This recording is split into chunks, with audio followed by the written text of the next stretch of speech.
He spent Christmas Eve with his mistress.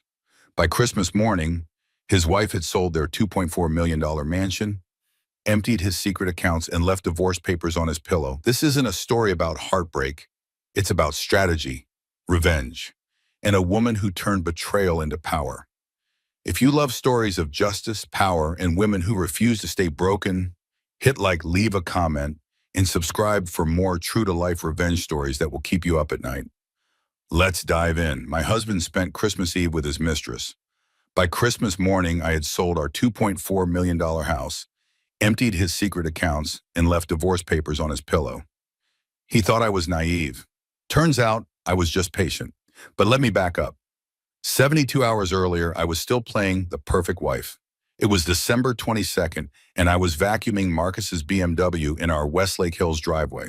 He had asked me to clean it before his company Christmas party, and being 7 months pregnant with twin girls, I moved slowly, carefully.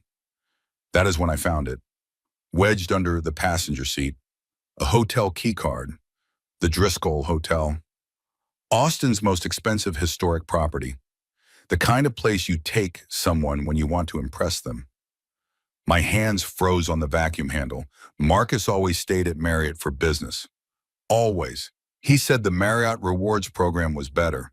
He said luxury hotels were wasteful. I slipped the key card into my pocket and kept vacuuming. Later that afternoon, while organizing his home office for tax season, I found the credit card statement he had left on his desk. My eyes caught one line item immediately. Tiffany and Company, $8,400, December 15th. I walked to my jewelry box, opened it, looked through every piece. Nothing new, nothing from Tiffany, nothing worth $8,000. My heart began to pound, but I kept my face calm. I photographed the statement with my phone, put everything back exactly as I had found it.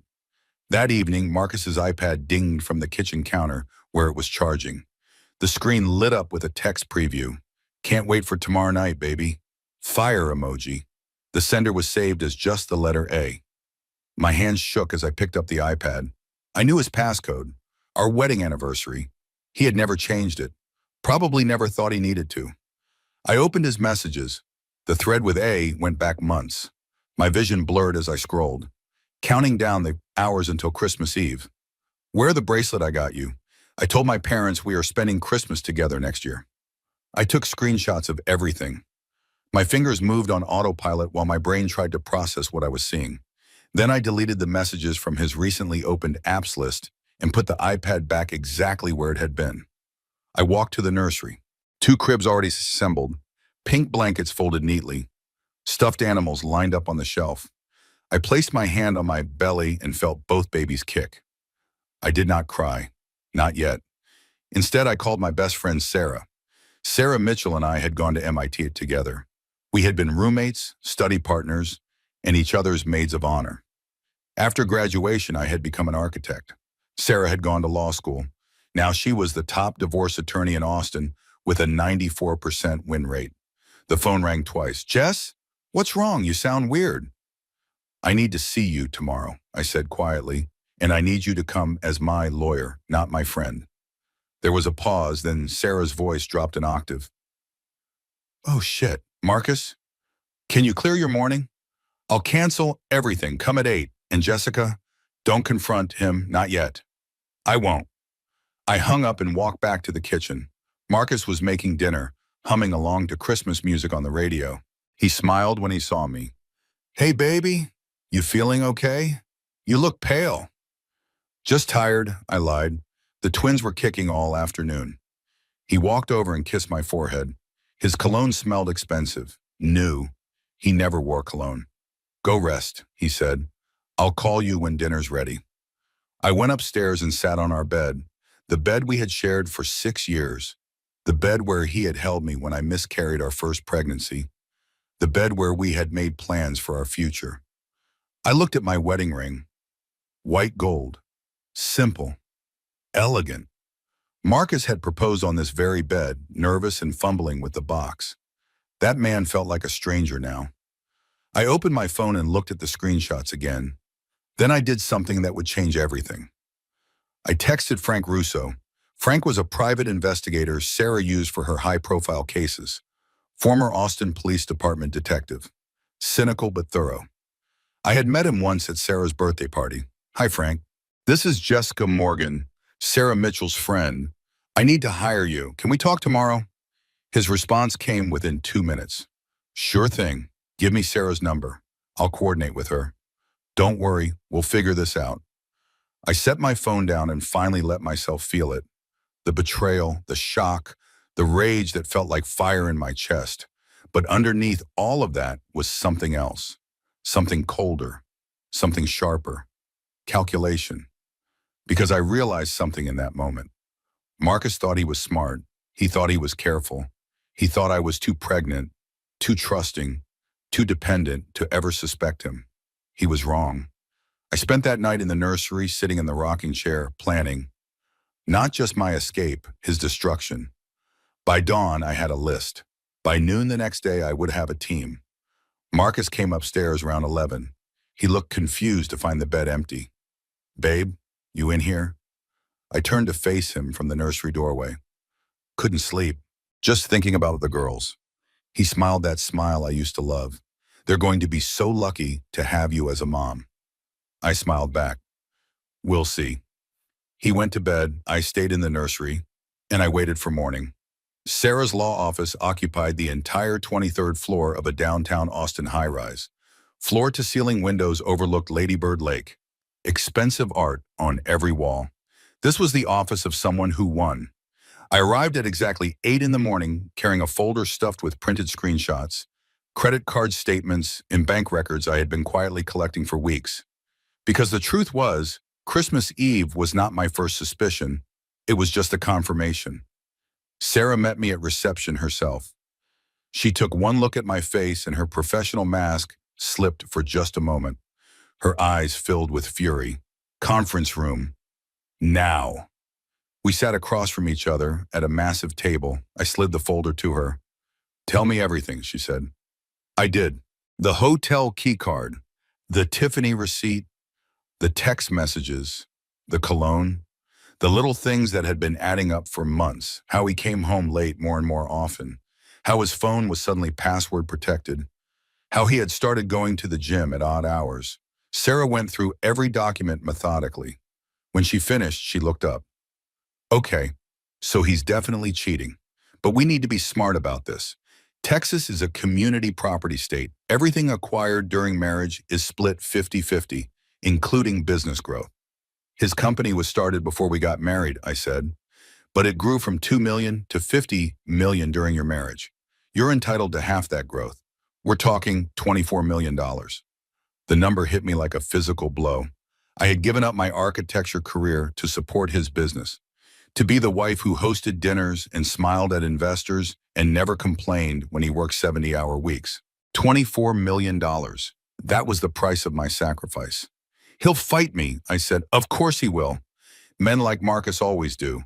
That's why we move first, move fast, and move smart. Sarah pulled out a legal pad and started writing. Here's what we're going to do. Phase 1, secure your position. The house is yours. Inherited property, your name only on the deed.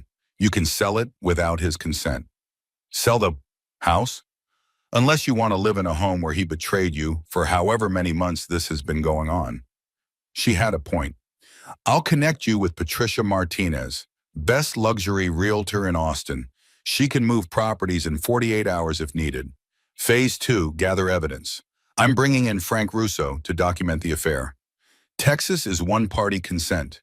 You can legally record Marcus without telling him. My stomach twisted. Isn't that sneaky? Sarah leaned forward. Jessica, he's the one cheating. He's the one lying. You're just protecting yourself and your babies. There's nothing sneaky about self-defense. Phase 3, she continued. Follow the money. I'm bringing in my forensic accountant, David Sullivan. If Marcus is hiding assets, and trust me, cheating husbands always hide assets, David will find them. Phase 4, strike when he's vulnerable. Don't tell him anything until Christmas. Let him think he's safe. Let him get sloppy. What if I'm overreacting? I asked quietly. What if there's an explanation? Sarah reached across the table and took my hand. Jess, you're not overreacting. You're protecting yourself and your babies. I've seen this story 100 times. The wife who waits, who gives him the benefit of the doubt, she loses everything. The wife who acts fast, she survives. I thought about my daughters, about the life I wanted them to have, about the lessons I wanted to teach them. Then let's act fast. Sarah made 3 phone calls. The first was to Patricia Martinez. Patricia, it's Sarah Mitchell. I need a favor. Client of mine has a $2.4 million property in Westlake Hills. Inherited, sole ownership, needs to sell within 72 hours. Can you handle it? I could hear Patricia's excited voice through the phone. For you, absolutely. Send me the details. The second call was to Frank Russo. Frank, I've got a surveillance job. High priority. Need full documentation of an affair by Christmas morning. The third call was to David Sullivan. David, I need a deep dive on Morgan Properties LLC. Every account, every transfer, every shell company. Can you start today? By 9:30, I had a team. At 10, Frank Russo walked into Sarah's office. He was in his mid-50s, gray hair, sharp eyes that missed nothing. Mrs. Morgan, bruh, he said, shaking my hand. Sarah says you need eyes on your husband. He's spending tomorrow night at the Driscoll Hotel, Christmas Eve, room 1204. I need photos, videos, everything. Frank pulled out a notepad. You sure you want to see this? Once you see it, you can't unsee it. I thought about my daughters again. I need to know. For them. So when they ask me why their father isn't in their lives, I can tell them the truth. Frank nodded slowly. All right, I'll have everything by Christmas morning.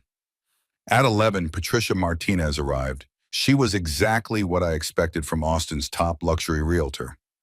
Designer suit, perfect hair, the kind of confidence that closed deals. 2.4 million, Westlake Hills inherited property, she said, pulling up listings on her tablet. I've got 3 buyers already interested. Chinese investor, tech CEO from California, and retired surgeon from Houston. All cash, no contingencies. Who can close fastest? I asked. The surgeon, he's looking for investment property. Won't even inspect. He offered 2.6 million. Can close in 72 hours, 2.6 million. 200,000 more than asking. Done, I said. At noon, David Sullivan called in via video conference. He was in his 50s with a Boston accent and the methodical energy of someone who lived for spreadsheets. Mrs. Morgan, I've done a preliminary look at Morgan Properties LLC. I need access to your husband's computer to go deeper. Can you get me that? I have his passwords, I said. To everything, he uses the same one. Our wedding date. Everyone in the room stared at me. Since when? Sarah asked. Since always. He never changed it, never thought he needed to. David laughed, a sharp bark of sound. Then we've got him. Give me 24 hours. If he's hiding money, I'll find it. By 1 in the afternoon, I had a plan. By 2, I had a team executing it. By 3, I was back home playing the perfect wife, while my husband had no idea his entire world was about to collapse. That evening, Marcus came home early, surprising me. Thought I'd spend the evening with my best girl, he said, kissing my cheek, before the craziness of Christmas. We made dinner together. We watched a Christmas movie. He rubbed my feet while I pretended everything was normal. And the whole time I was thinking about tomorrow night, about what Frank would photograph, about what came next. Marcus fell asleep on the couch during the movie, his hand resting on my belly. I looked at him and felt nothing. No love, no anger, just cold, clear purpose. I gently moved his hand and went upstairs. In his office, I plugged in an external hard drive and began copying files. Every email, every document, every financial record. It took 47 minutes. He never woke up. I also found something else in his desk drawer, a document labeled prenup draft dated December 15th. I opened it, prepared for Marcus Morgan and Amber Sinclair. Terms: Jessica receives $500,000 lump sum. No spousal support. Limited custody of twins every other weekend. Marcus retains 100% of Morgan Properties LLC.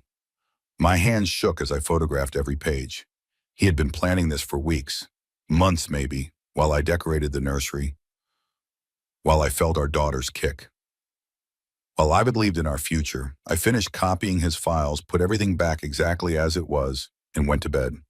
Marcus came up an hour later, sliding into bed beside me. "Love you, babe," he mumbled, already half asleep. I stared at the ceiling and said nothing. Tomorrow was Christmas Eve. Tomorrow, Frank would document his betrayal. And tomorrow night, while Marcus was with his mistress, I would begin dismantling his life piece by piece. Because he wanted a war, he was about to get one. And I was going to win. Christmas Eve morning arrived with freezing rain that turned Austin's streets into mirrors of gray light.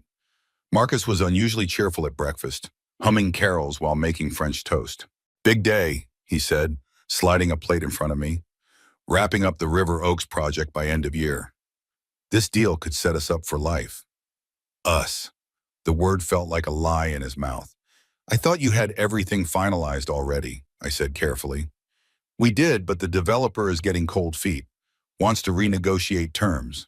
I need to fly down to Houston tonight, smooth things over in person." Houston. Not the Driscoll Hotel, not room 1204. Houston. On Christmas Eve? I made my voice soft, disappointed. "I know, baby, I'm sorry. But if I don't close this deal, we lose $3 million. I'll be back first thing Christmas morning. We'll do presents then, okay?" He kissed my forehead. His cologne was particularly strong today. That expensive new scent, the one he wore for her. "Of course," I said. "Business comes first." He smiled, relieved. "You're the best. This is why I married you." After breakfast, he showered and packed an overnight bag. I watched from the bedroom doorway as he carefully selected clothes. Not his usual business casual, his best suit, the Tom Ford one he saved for special occasions. "Fancy outfit for a business meeting," I observed. "Developer's old school, likes formality." He did not meet my eyes while he said it. At 6 p.m., he loaded his bag into his car. "Kiss me goodbye." His lips barely touched my cheek. "Love you," he said. "See you tomorrow morning." I watched him drive away, waited 10 minutes. Then I called Frank. "He just left, said he's going to Houston." "He's heading downtown," Frank replied, "toward the Driscoll, right on schedule." At 8:47 p.m., my phone buzzed with a photo. Marcus entering the Driscoll lobby wearing his best suit, carrying his overnight bag and a Tiffany blue gift bag. At 9:15, another photo. A blonde woman in a stunning red dress entering the lobby. She was young, mid-20s, beautiful in that effortless way that made my pregnant self feel impossibly frumpy. Amber Sinclair, his marketing director, the woman he had been texting for months. At 9:23, a video. Marcus and Amber in the elevator. His hand on the small of her back, then sliding lower. Her laughing, leaning into him. Him kissing her neck while her eyes closed in pleasure. I watched the video 3 times. My face stayed completely blank. I was sitting in the nursery in the rocking chair I had picked out so carefully. Pink walls, soft lighting, the cribs where my daughters would sleep. This room that was supposed to represent our future. At 10:30, another photo, taken with a telephoto lens from the building across the street. The penthouse suite window, 2 silhouettes, Marcus and Amber, champagne bottle visible, her red dress on the floor. Frank's text came through. "You want me to keep going?" I typed back, "No, I've seen enough." But 5 minutes later, my phone buzzed again. "Frank, you need to see this. I'm sorry." The final video arrived at 11:58 p.m. Marcus and Amber on the penthouse balcony, the Austin skyline glittering behind them, and Marcus on one knee holding open a ring box. Amber's hands flew to her mouth. She was screaming yes, jumping into his arms, kissing him while he spun her around. My husband, proposing to another woman, on Christmas Eve, while I sat home 7 months pregnant with his twins. I set my phone down very carefully, stood up, walked to the bathroom, and vomited. When I finished, I looked at myself in the mirror. Pale face, dark circles under my eyes, belly swollen with his children, hair unwashed because bending over the bathtub exhausted me, and suddenly I was not sad anymore. I was furious. I pulled out my phone and texted Sarah, "Execute phase 2. I want him destroyed." Her response came immediately. On it. Patricia's listing the house tomorrow at 9 a.m. David's finalizing his report. We strike on the 28th. I texted Patricia. List the house today, 2.4 million. Cash buyers only. 48-hour close.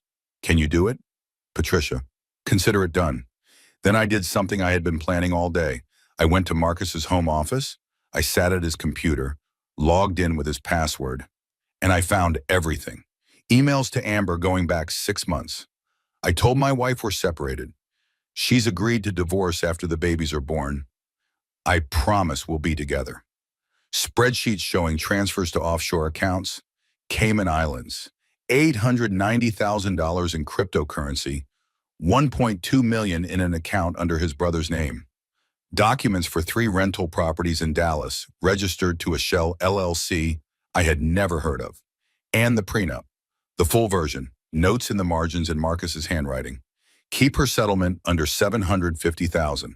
Structure custody so she gets weekends only. Protect company assets at all costs. I copied everything, every file, every email, every bank statement, loaded it all onto an external hard drive. Then I planted a voice-activated recorder under his desk, another in his car, underneath the driver's seat, installed tracking software on his laptop that would run invisibly in the background. By 4 a.m., I was done. I had every piece of evidence I needed. I sat on the floor of his office, surrounded by the proof of his betrayal, and finally let myself cry. Not quiet tears, full-body sobs that shook my pregnant frame. But I only gave myself 10 minutes. Then I dried my eyes, went to our bedroom, and started packing, not my clothes, his. Every suit, every shirt, every pair of shoes, every watch, into garbage bags. By dawn, I had packed his entire existence into black plastic bags stacked in the garage. At 7 a.m., my phone rang. Sarah. David has his report. Jessica, it's worse than we thought. He's committed serious fraud. Like federal prison fraud. We need to talk. My office in an hour? I'll be there. I took a shower, put on my best maternity dress, did my makeup carefully, because today was the day that everything changed. Today, I stopped being Marcus Morgan's wife. Today, I became his worst nightmare. I drove to Sarah's office through the gray Christmas morning light. The streets were empty. Everyone was home with their families, opening presents, making memories. Marcus was probably waking up next to Amber right now, probably having breakfast in bed, probably planning his future, their future. He had no idea that future was already over. I parked and went up to Sarah's office. The conference room was full. Sarah, David Sullivan, Patricia Martinez, Frank Russo, my team. Okay, Sarah said, let's finish this. David Sullivan was already pulling up spreadsheets when I walked into the conference room. His Boston accent got thicker when he was excited, and right now he sounded like he was straight off the streets of Southie. Mrs. Morgan, your husband is a goddamn criminal. Tell me, I said, sitting down heavily. The twins were pressing on my lungs today. Everything hurt. David turned his laptop around. Morgan Properties has been inflating property values for at least 3 years. He gets a property appraised by a guy he knows, inflates the value by 30 to 40%, then takes out loans against the fake equity. He's done this at least 12 times. How much money are we talking about? 23 million in fraudulent loans, maybe more. He's also got 890,000 in cryptocurrency wallets, 1.2 million in a Cayman Islands account under his brother's name, and 3 rental properties in Dallas registered to a shell LLC. Sarah leaned forward. That's wire fraud, bank fraud, money laundering, and securities fraud. We're talking federal crimes, serious prison time. Can we prove it? I asked. David grinned. With the files you gave me? Absolutely. He documented everything, kept meticulous records, probably thought nobody would ever look. What do we do with this? Sarah and David exchanged glances. We could go to the FBI now, Sarah said slowly, but I think we hold it. Use it as leverage during divorce proceedings. If he fights dirty, we drop this bomb. He cooperates, we stay quiet. Is that legal? It's not illegal. We're not obligated to report suspected crimes. And honestly, the FBI probably knows already. These things don't stay hidden forever. Patricia Martinez cleared her throat.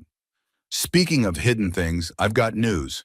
The surgeon signed this morning, 2.6 million, all cash. Closes December 28th at 4 p.m. My heart stuttered. That's in 3 days. That's the idea. Strike while he thinks he's safe. Sarah pulled out a thick folder. Here's what happens next. Today's Christmas. He's with Amber, probably still asleep. Tomorrow, you're at my place for dinner. Safe, protected. December 27th, you move your personal items to storage. 28th at 4 p.m., the house closes. Money wires to your new account at Wells Fargo, the one Marcus doesn't know about. At 5:30 p.m., you place divorce papers on his pillow along with all the evidence Frank collected. By the time he gets home, you're gone. Where will I stay? I've already arranged an apartment for you, luxury high-rise downtown, fully furnished, first 6 months paid. You'll be safe there. Frank Russo spoke up for the first time. I'll also be installing security cameras in your new place, and I'm giving you my direct number. Any problems, you call me immediately. I looked around the table at these people who barely knew me but were risking their reputations to help me. Why are you all doing this? Sarah reached over and squeezed my hand. Because you're my best friend, and because we all know what it's like to watch someone we love get destroyed by a person they trusted. Patricia nodded. My ex-husband cheated on me for 2 years. I found out when his girlfriend showed up at our daughter's birthday party thinking we were divorced. I had nothing, no lawyer, no plan, lost everything. So when Sarah calls asking me to help another woman not make my mistakes, I say yes. David shifted in his seat.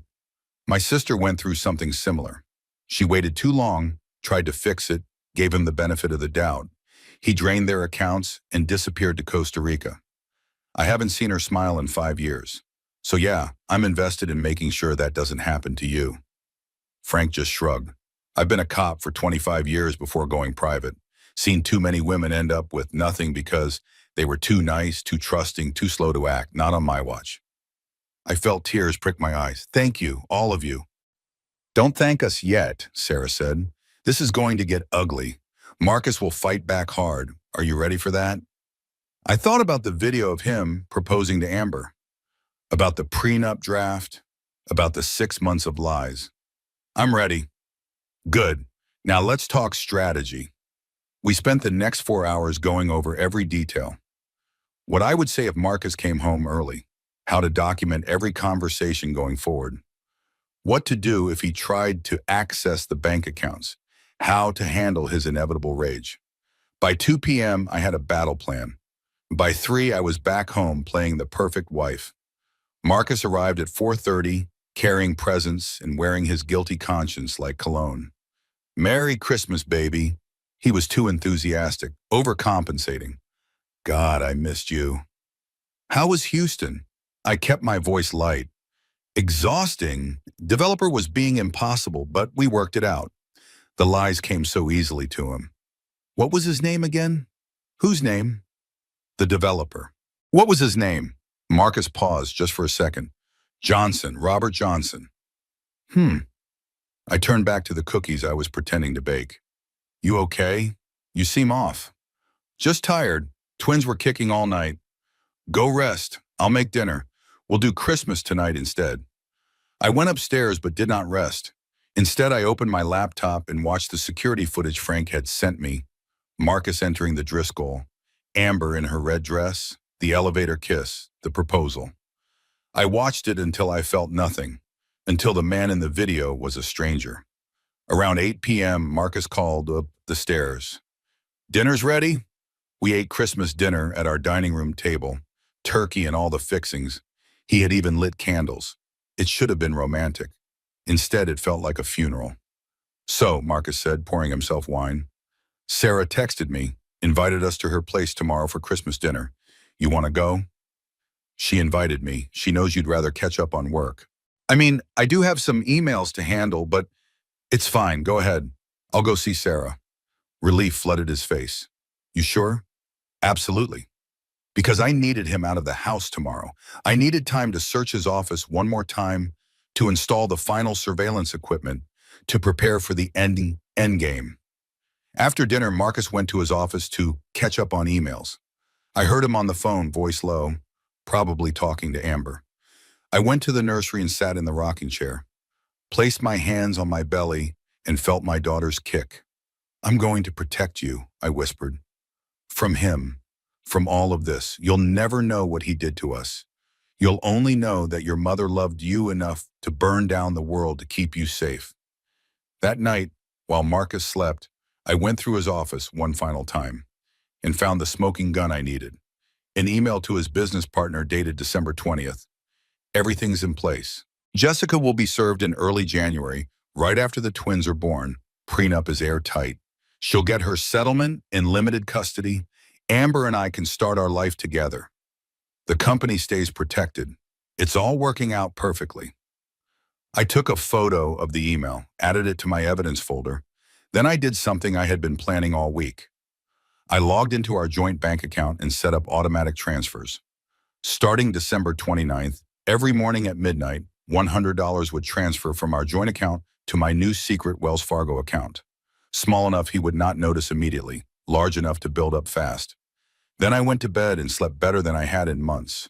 Because the war was almost over, I just needed to survive 3 more days. 3 more days of pretending, 3 more days of lies. And then Marcus Morgan would discover what happened when you underestimated a pregnant woman with nothing left to lose. December 26th dawned cold and bright. Marcus was cheerful at breakfast again. Too cheerful, the way guilty people overcompensate. "Sleep well?" he asked, making coffee. "Fine, you?" "Great. Hey, I was thinking, maybe we should take a baby moon before the twins come. Somewhere warm. Mexico, maybe." A baby moon with his pregnant wife, while planning to divorce her and marry his mistress. The audacity was almost impressive. "That sounds nice," I lied. "We can talk about it after New Year's." There would be no baby moon, no New Year's together. In 48 hours, Marcus would come home to an empty house and divorce papers. But he did not know that yet. After breakfast, I drove to Sarah's house, as planned. Her husband Tom answered the door, ushering me inside with a sympathetic smile. "Sarah's in her office. Go on up." Sarah's home office was smaller than her downtown suite, but just as impressive. She had divorce papers spread across her desk, each section marked with colored tabs. "These are ready to file," she said. "I just need your signature." I sat down and started reading. The petition for dissolution of marriage, the custody arrangement, the division of assets. "This says I'm asking for full physical and legal custody," I noted. "You are. He can petition for visitation after he serves whatever prison time he's looking at for the fraud. What if he fights for custody before the FBI gets involved? Then we show the judge the evidence, the affair, the lies, the financial fraud. No judge will give primary custody to a man who's potentially facing federal charges." Sarah leaned back in her chair. "But honestly, Jess, I don't think it'll come to that. Once he sees what we have, he'll fold. Men like Marcus care about their reputations more than their kids." The words stung because they were true. I signed every page. My signature looked surprisingly steady. "What happens tomorrow?" I asked. "Tomorrow you go home early.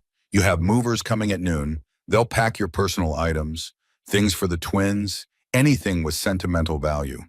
Everything goes to a storage unit I've rented under my name. The movers think you're just doing a declutter. They don't know about the divorce." "What do I tell Marcus?" "Nothing. He'll be at work. By the time he gets home tomorrow evening, the personal items will be gone, but the furniture will still be there. He'll notice something's off, but he won't know what. It'll make him anxious. Anxious people make mistakes." And the 28th, "The house closes at 4 p.m. Patricia will handle everything. The money wires to your account by 5. You go to the house one last time. You place the divorce papers on his pillow along with the evidence packet. Photos from Frank, copies of his fraudulent financial documents, the prenup with Amber's name, everything. Then you walk out and never look back." My hands were shaking. "I'm terrified." "Good. Fear means you understand how serious this is. But Jessica, listen to me. You're not doing anything wrong. He's the one who cheated. He's the one who committed fraud. You're just protecting yourself and your babies." That afternoon, I went back home. Marcus was in his office on a video call. I could hear him through the door, voice confident and smooth, lying to clients the way he lied to me. I spent the rest of the day in the nursery, organizing baby clothes, washing tiny socks, folding blankets. Normal tasks that felt surreal. Tomorrow, I would pack these clothes.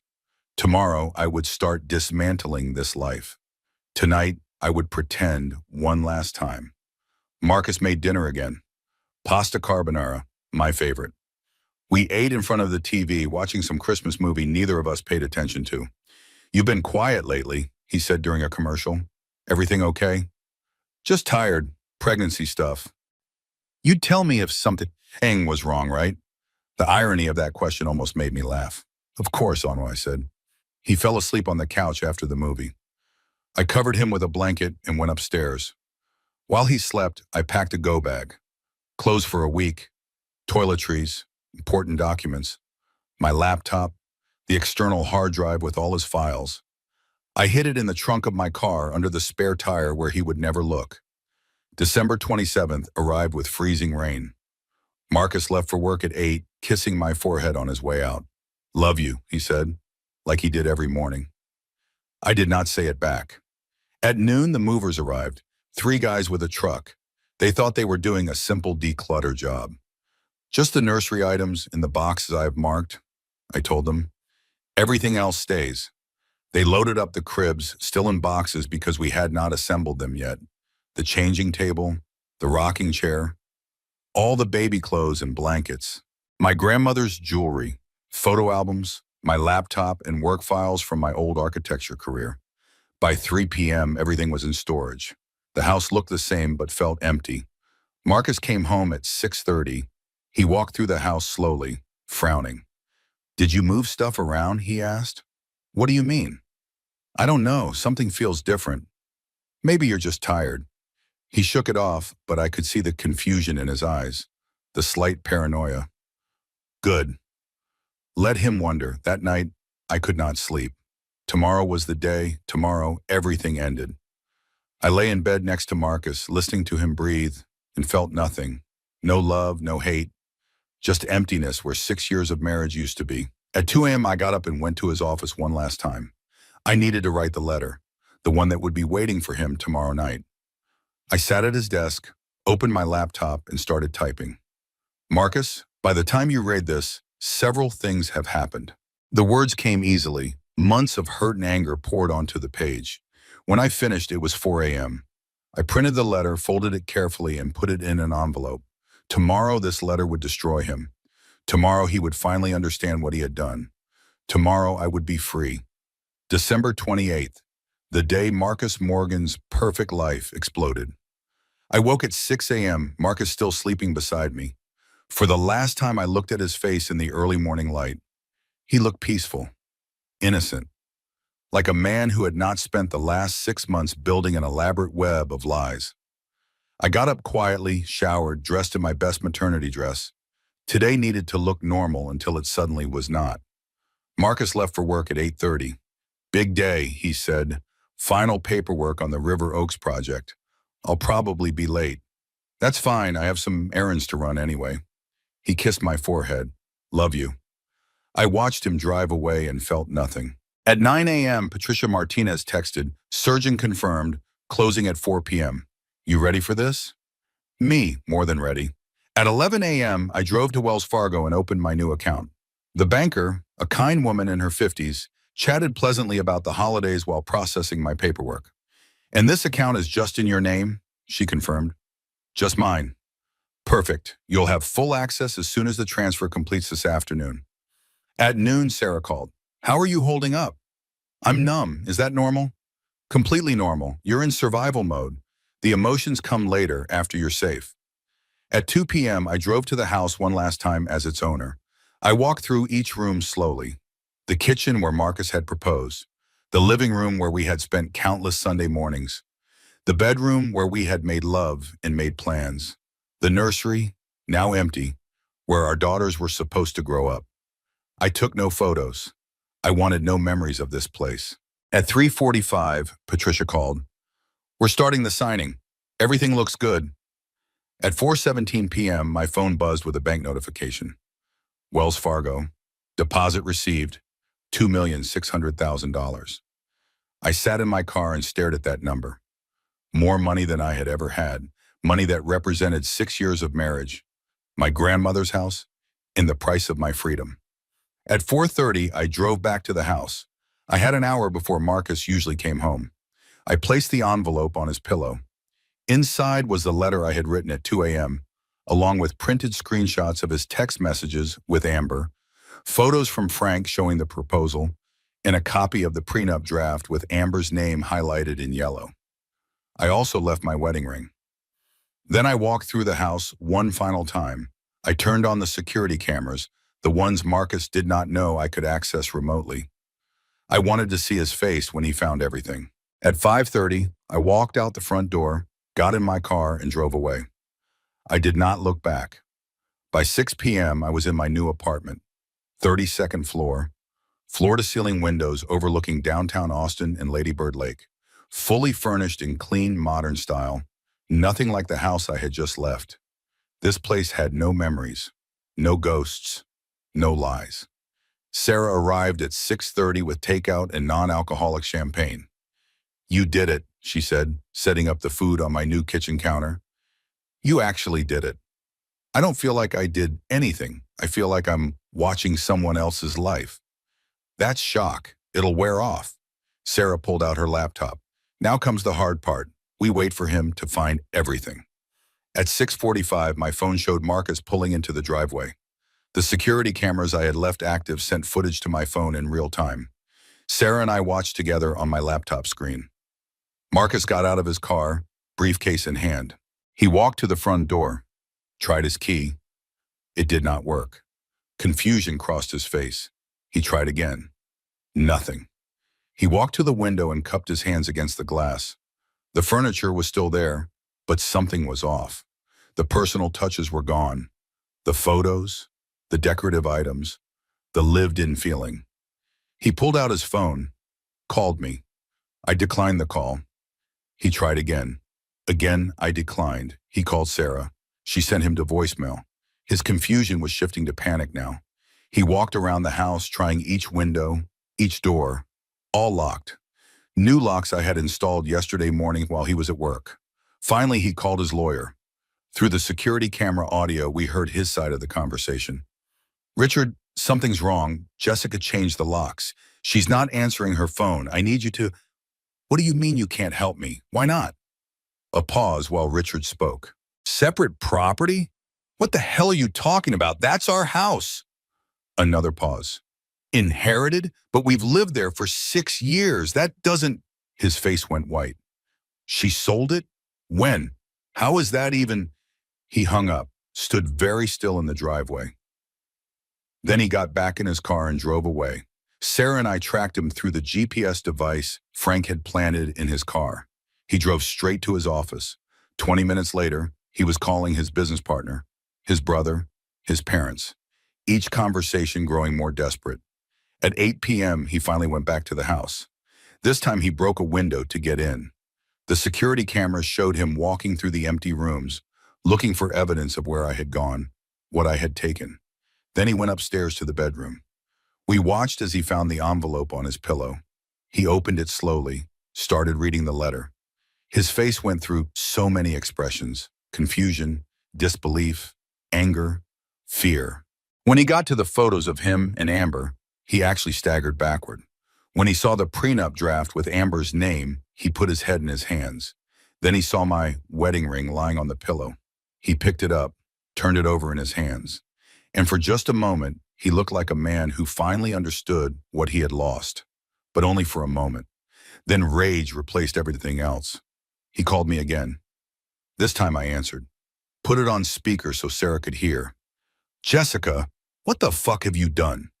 "Hello, Marcus. You sold our house? Without telling me?" "My house, and yes. You can't just... Where are you? We need to talk about this." "We don't need to talk about anything. My lawyer will contact you Monday. Everything else you need to know is in that envelope." "The photos are fake. Amber and I..." Don't. I watched you propose to her, Marcus. Christmas Eve, while I was home pregnant with your daughters. Silence.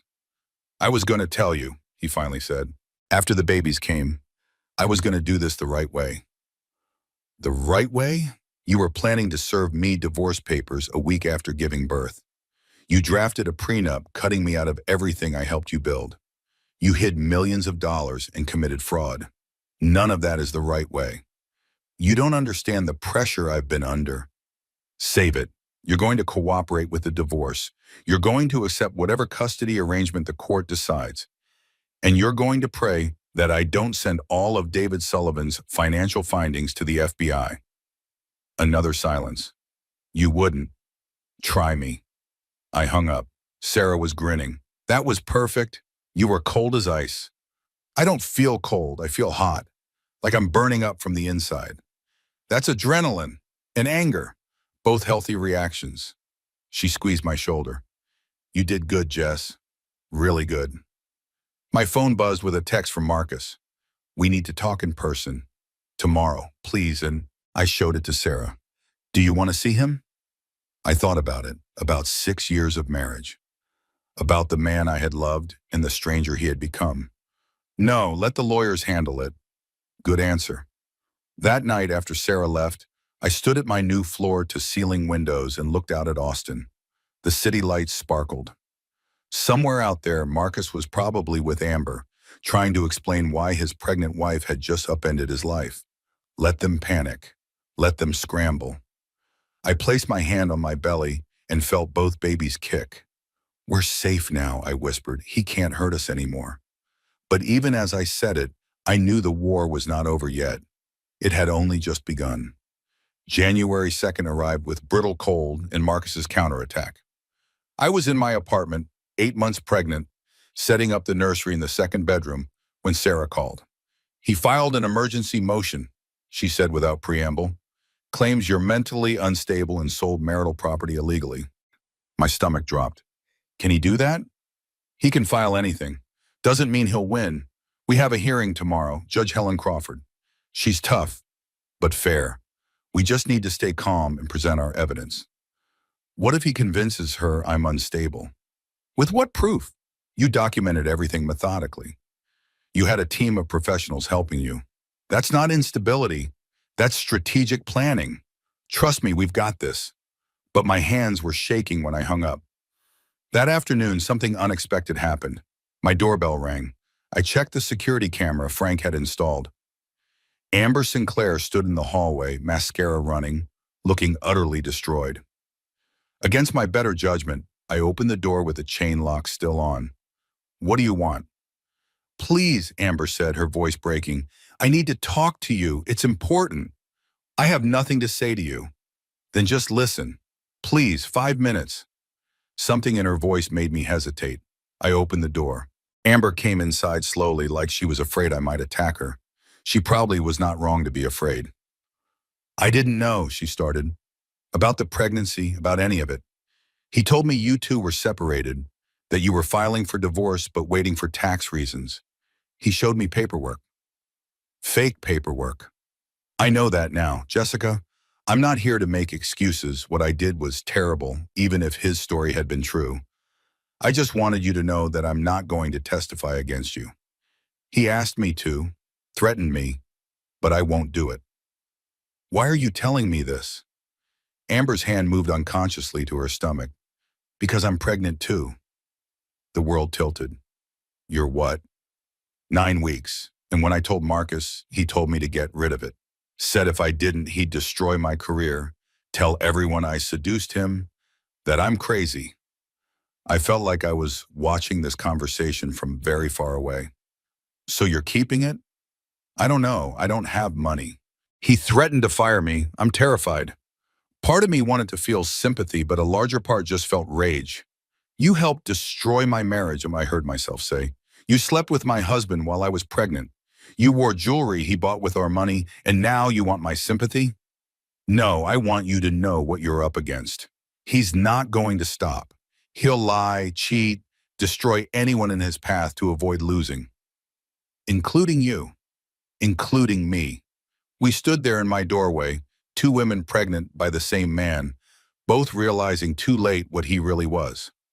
"What do you want from me?" I asked him finally.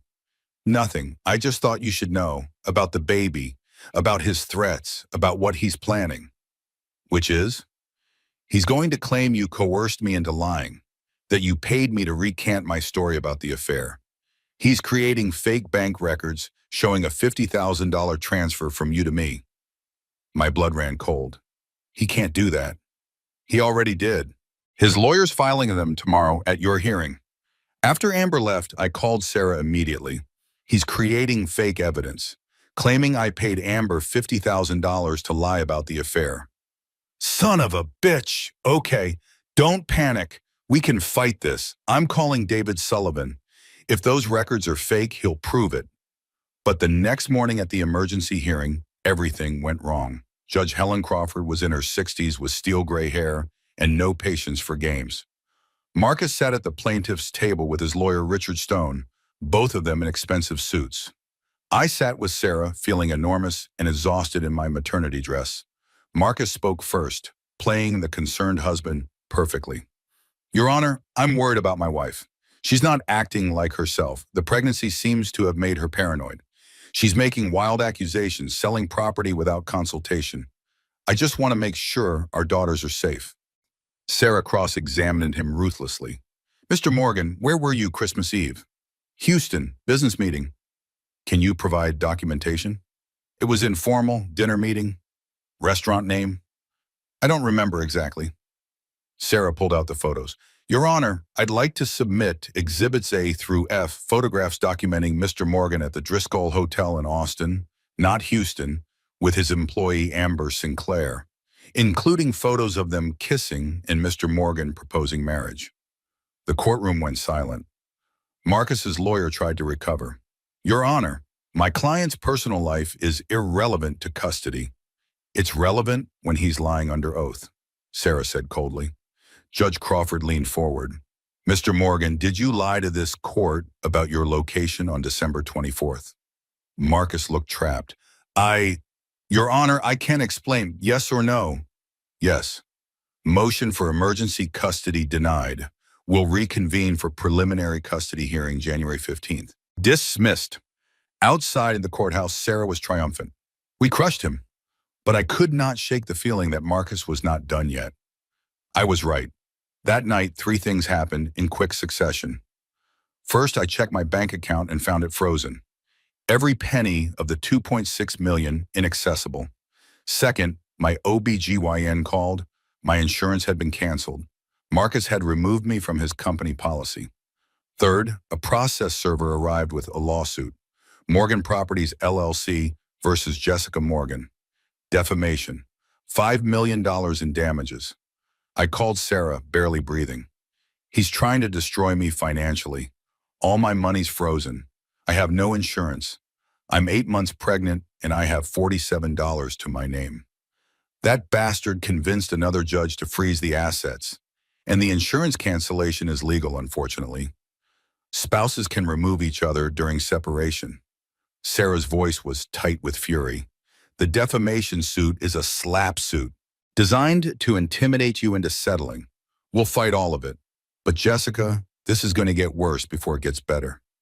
That night, alone in my apartment, I broke down completely.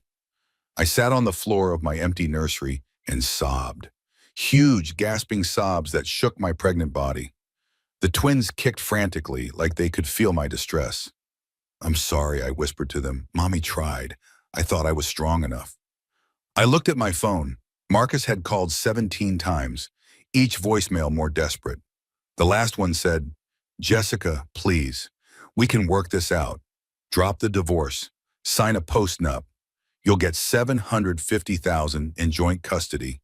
That's fair. That's more than fair. Just stop this before you end up with nothing." $750,000, joint custody, everything I had fought against. For the first time since Christmas Eve, I considered giving up. And then my phone rang. Unknown number. Against my better judgment, I answered. "Mrs. Morgan, this is Special Agent Karen Wallace, FBI Financial Crimes Unit. I apologize for the late hour, but we need to meet." It's urgent. I sat up. What? Why? It's about your husband. Can you meet me at 7 a.m. tomorrow? Starbucks on West 6th? What's this about? It's better if we talk in person. But Mrs. Morgan, whatever you do, don't contact Marcus before we speak. She hung up. I sat in the darkness, my heart pounding, twins kicking, mind racing. The FBI. They knew about Marcus's fraud, and they wanted my help. Maybe this war was not over after all. I did not sleep that night. Every time I closed my eyes, I saw Marcus's face when he found the divorce papers, heard his voice on those desperate voicemails, felt the weight of the financial trap he had built around me. At 6:30 a.m., I forced myself to shower and dress, my best maternity outfit, professional, calm, not a woman who had spent half the night crying on her bathroom floor. The Starbucks on West 6th was nearly empty this early. I spotted Special Agent Karen Wallace immediately. Mid-40s, sharp suit, the kind of eyes that missed nothing. She stood when I approached. Mrs. Morgan, thank you for meeting me. We sat in a corner booth away from the morning coffee rush. I'm going to be direct, Agent Wallace said. We've been investigating your husband for 18 months. Wire fraud, money laundering, securities fraud. Morgan Properties has been inflating property values, securing loans based on false appraisals, and moving money offshore for at least 3 years. My coffee cup shook in my hands. How much money? We estimate 23 million in fraudulent transactions, possibly more. Why are you telling me this? Because we need your testimony. We need someone who can testify about his business practices, his computer access, his patterns, someone he trusted.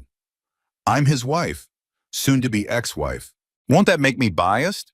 It makes you credible.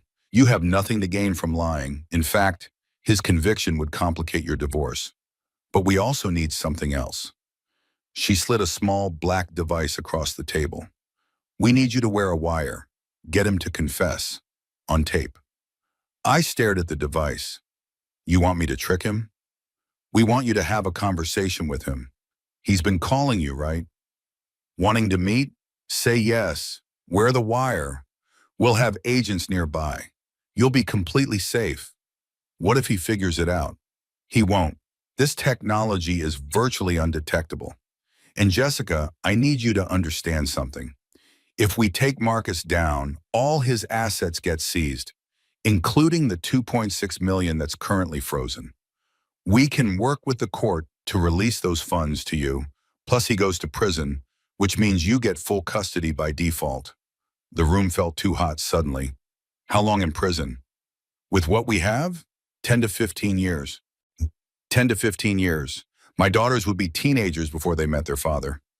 Why should I help you? I asked. What's in it for me besides the money? Agent Wallace leaned forward.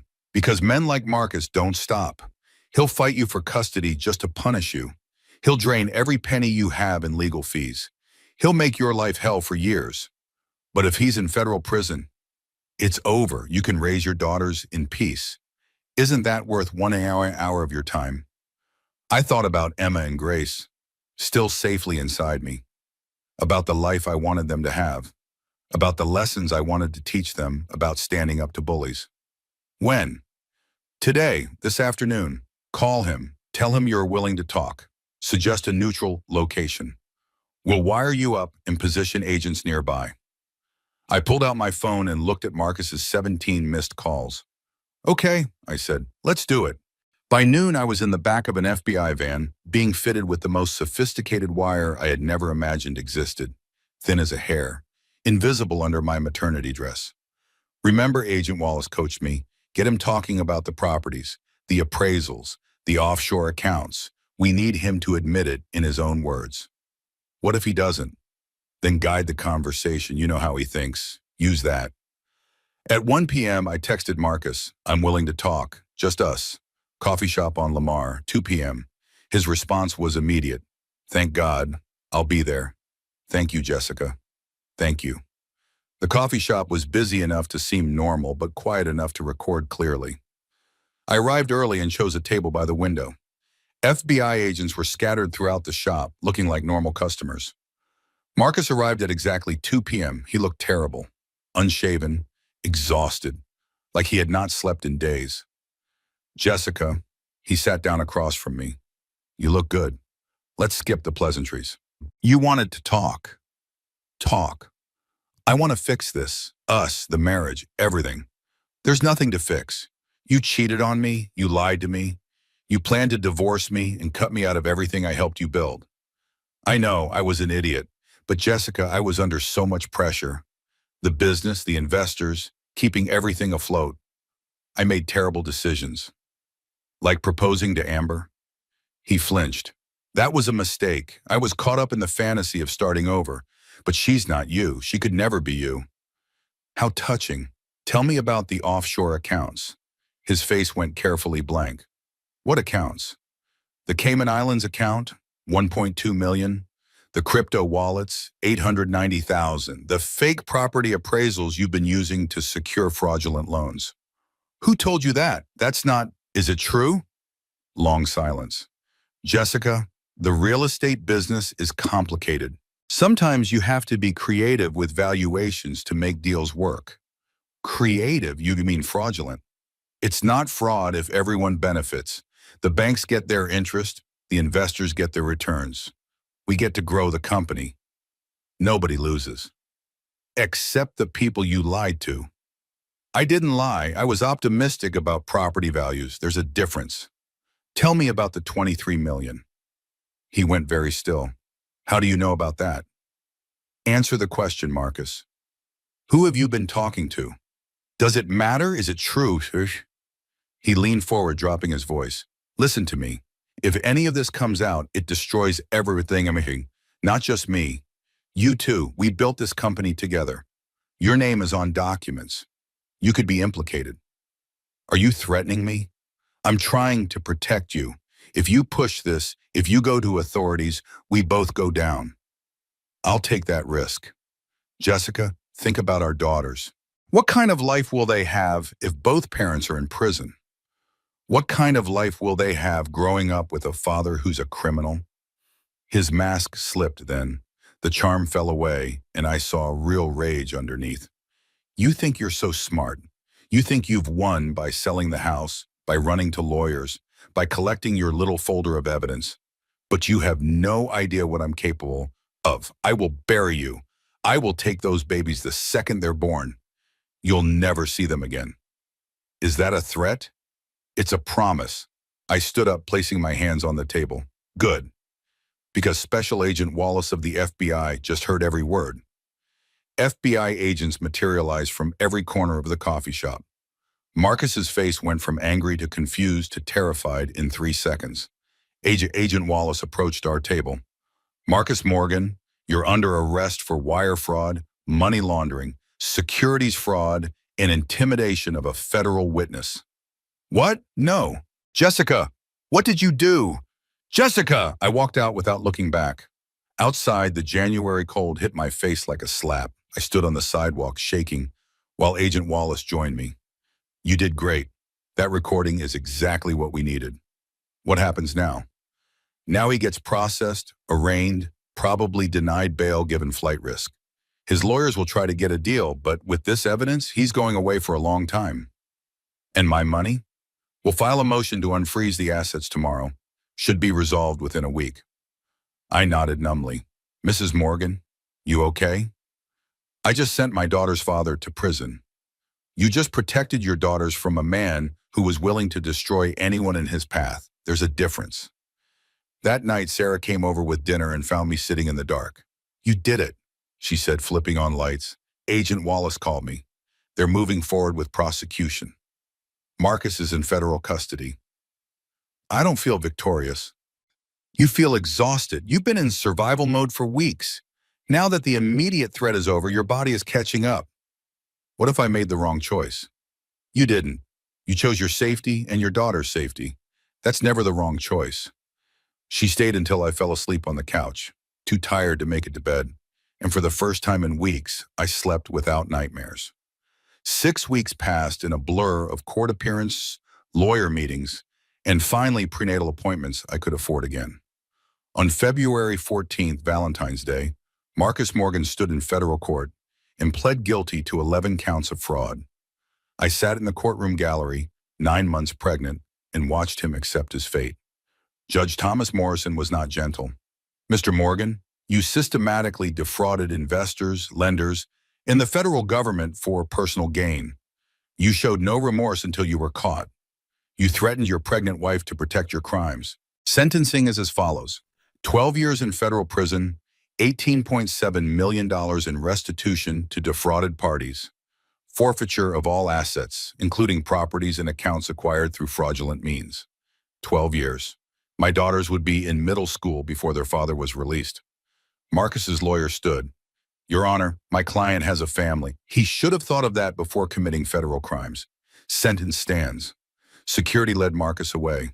As they did, he turned and looked directly at me. I expected rage. Instead, I saw something worse. Defeat, empty recognition that he had destroyed everything. I looked away first. In family court that same afternoon, Judge Helen Crawford handled custody. Mrs. Morgan is awarded full legal and physical custody of the minor children. Mr. Morgan's parental rights are suspended pending completion of his prison sentence. He may petition for supervised visitation upon release. Full custody. My daughters would be mine alone. I should have felt relief. Instead, I felt nothing. 2 weeks later, on March 3rd, I went into labor. Sarah drove me to the hospital at 2 a.m., coaching me through contractions while simultaneously texting my birth plan to the delivery team. You're doing great. Just breathe. I can't do this, Sarah. I can't. Yes, you can. You've done harder things. You walked through fire. This is just the door to the other side. 8 hours later, Emma Rose Morgan arrived at 6 pounds 2 ounces, screaming her outrage at the world. 12 minutes after that, Grace Ann Morgan followed at 5 pounds 9 ounces, quiet and observing. The nurse placed both babies on my chest, and I finally broke down completely. They're perfect, I sobbed. They're so perfect. Sarah stood beside the bed, tears running down her own face. Yeah, they are. And they'll never know a man who lies. I stayed in the hospital for 3 days. Sarah brought me everything I needed. Frank Russo installed security cameras in my apartment. Patricia Martinez sent a massive flower arrangement. David Sullivan sent a college fund contribution for both girls. My team. My people.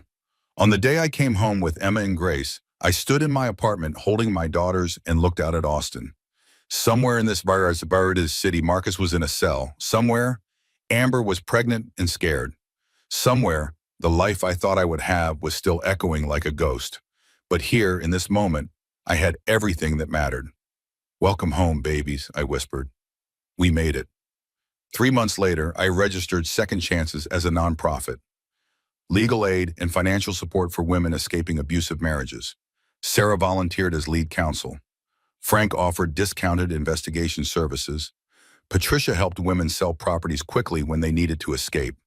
We helped 12 women in our first year, 30 in our second. And every time I handed a woman her first check, every time I watched someone walk out of a courtroom with full custody, I thought about Christmas Eve, about finding that hotel key card, about making the choice to fight instead of accept, about becoming the woman my daughters needed me to be. On Emma and Grace's first birthday, I threw a party at my apartment. Sarah's family, Frank Russo, who had become an honorary uncle, Patricia, David. The doorbell rang just as we were cutting the cake. I opened it to find Amber Sinclair holding a 6-month-old baby girl. I'm sorry to just show up, Amber said nervously. I wanted to say thank you, and I'm sorry for everything. I looked at her baby, dark hair, Marcus's eyes. What's her name? Lily. She's beautiful. Amber's eyes filled with tears. I kept her, despite everything. Because of you, actually. You showed me what it looks like to choose yourself and your kids over everything else. I thought about turning her away, about slamming the door on the woman who had helped destroy my marriage.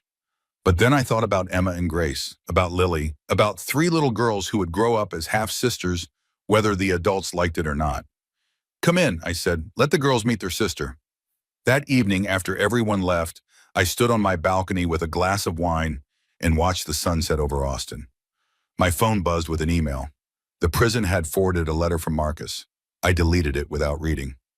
Sarah found me outside. You okay? Yeah, I am. What are you thinking about? About how Marcus spent Christmas Eve planning his perfect future with Amber, and I spent it building mine.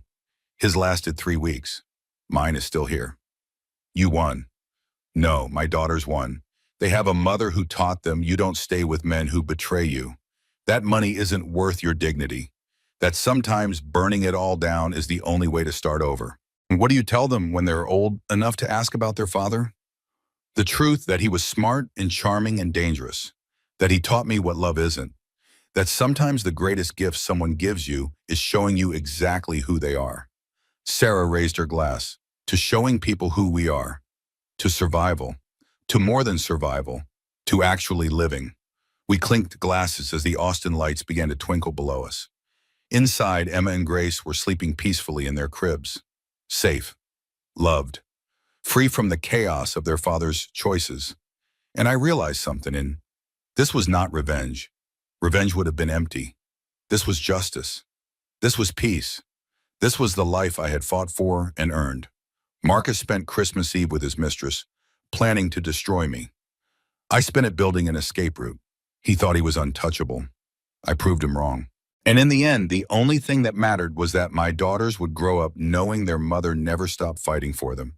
Them never stopped protecting them. Never stopped choosing them over everything else. That was the only victory worth having. 3 years later, on a warm April morning, I stood in my kitchen making breakfast while Emma and Grace argued over who got the pink plate. We can both have pink plates, I said, pulling out 2 matching ones. See, problem solved. But I wanted that pink plate, Emma insisted with all the drama a 3-year-old could muster. They're literally identical. Grace, always the logical one, had already moved on and was trying to climb onto her chair.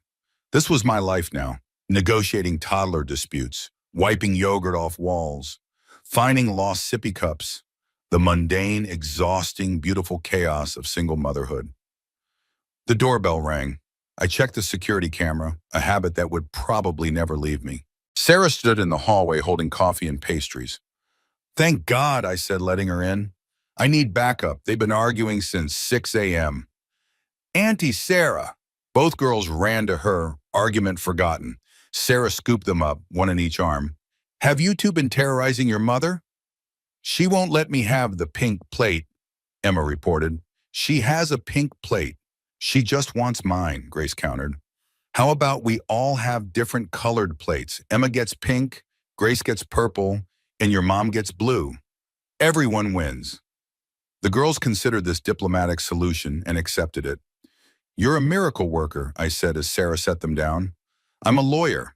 Negotiation is literally my job. We settled the girls with breakfast and moved to the living room with our coffee. Big day, Sarah said. You ready? Today was the opening of Second Chance's first physical office. After 3 years of running the nonprofit from my apartment, we finally had enough funding for a real space. I'm terrified. What if nobody comes? Jess, we've helped over 100 women in 3 years. They'll come. The office was in downtown Austin, small but professional. 2 consultation rooms, a reception area, a resource library. By 10 a.m., the ribbon-cutting ceremony was underway. Local press, city council members, and women. So many women who had used our services and wanted to give back. I gave a short speech about second chances and choosing yourself and fighting for your future. The usual message I had refined over 3 years of speaking engagements. But then something unexpected happened. A woman in her 50s approached me after the ceremony. Mrs. Morgan, I'm Detective Lisa Rodriguez, APD. I wanted to thank you. Thank me for what? 6 months ago, my sister discovered her husband was embezzling from his company and hiding money offshore. She found your nonprofit. Your team helped her document everything, secure her assets, and file for divorce before he could destroy her financially. She got full custody, and he's facing federal charges because of you. My throat tightened. I just connected her with resources. You did more than that. You showed her it was possible to fight back and win. That matters more than you know. After Detective Rodriguez left, Sarah found me wiping tears in the bathroom. Happy tears? She asked. Yeah, just overwhelmed. You've built something incredible here, Jess. You took your worst experience and turned it into help for hundreds of women. That's not just survival, that's transformation. That evening, after tucking Emma and Grace into bed, I sat on my balcony with a glass of wine. My phone buzzed. An email from the federal prison system. Inmate Marcus Morgan has requested to add you to his approved contact list. Approve or deny? I stared at the email for a long moment. 3 years ago, I would have been tempted to respond, to tell him everything he had lost, to make sure he knew exactly what his choices had cost him. But now I felt nothing, no anger, no satisfaction, no curiosity about what he wanted to say. I clicked deny and deleted the email. Marcus Morgan was my past. Emma and Grace were my present. The women at Second Chances were my future. That was enough. My phone rang. Unknown number. I almost declined, but something made me answer. Jessica Morgan? Yes? This is Amber. Amber Sinclair. I know it's been a while. I was wondering if maybe the girls could have a play date. Lily asks about her sisters sometimes. I thought about saying no, about keeping that door closed. But then I thought about Emma and Grace and Lily, 3 little girls who shared a father whether he deserved them or not. Sure, how about Saturday? The park on West 6th. Really, that's great. Thank you. Saturday arrived sunny and warm. I brought Emma and Grace to the park and found Amber already there with Lily, who was now 3.5 and looked disturbingly like Marcus. The girls were shy at first, but within 10 minutes they were playing together like they had known each other their whole lives. Amber and I sat on a bench watching them. How are you doing? I asked. Better. I'm working as a victim's advocate now, helping women in abusive relationships. It's meaningful work. That's good. I heard about Second Chances. What you're building. It's amazing. We just try to help.